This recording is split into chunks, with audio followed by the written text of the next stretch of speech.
Okay, this is our engineering design project. To get us started real quick, introduce the team. My name is Elliot.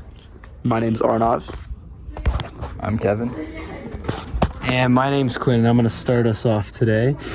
First, we have the problem statement. And our clients and users, our clients are the College of Engineering and the Facility Affairs Committee, and the users will be the pedestrians, bikers, skateboarders, and drivers. Now, what's the problem? What's the need? The need is to improve safety in the intersection of Russell and Stadium. And the problem is there's many safety issues with the intersection, and it leads to a lot of congestion. And we're going to focus on innovating a solution to these safety issues to help improve campus safety and efficiency. And this problem is important to solve because it'll help safety and efficiency as a whole. Our criteria are we want it to be desirable, effective, economically viable, and technically feasible. And our only constraint is that it uses a microcontroller. And the metrics we used was additional required implementation space, maintains environmental aestheticness, likelihood to improve safety, cost of basic materials, estimated timeline to acquire materials, and estimated time of implementation. Now let's move on to the summary of our alternative solutions.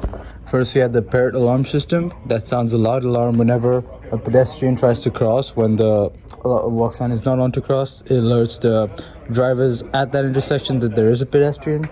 The crosswalk has fun colors. It changes to incentivize the pedestrians to cross only when they're supposed to. And last, we have the crossing for disabled individuals, which is a system that enables disabled individuals to get more time to get across the intersection.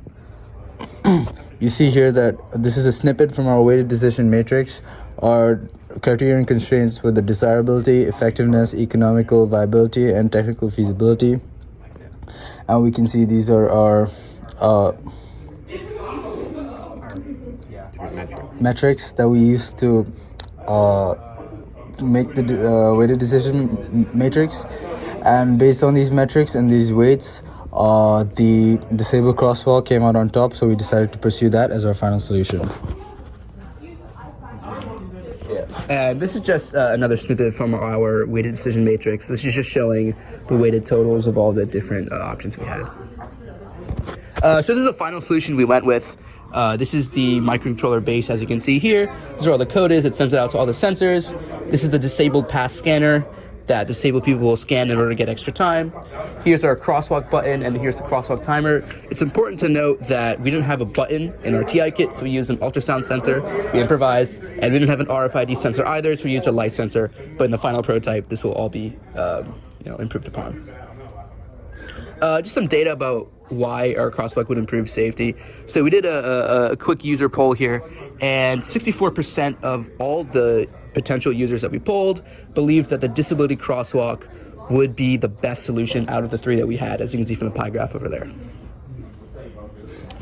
To go really quickly into some of the trade-offs and limitations for our project, one of the biggest trade-offs is that while it does have a high impact, the population that it impacts is relatively small, being only disabled individuals.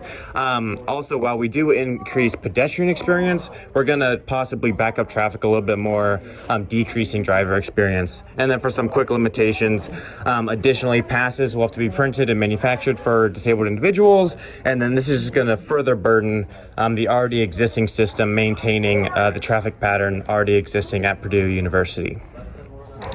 Really quickly, here are some of our references, and thank you so much. Thank you.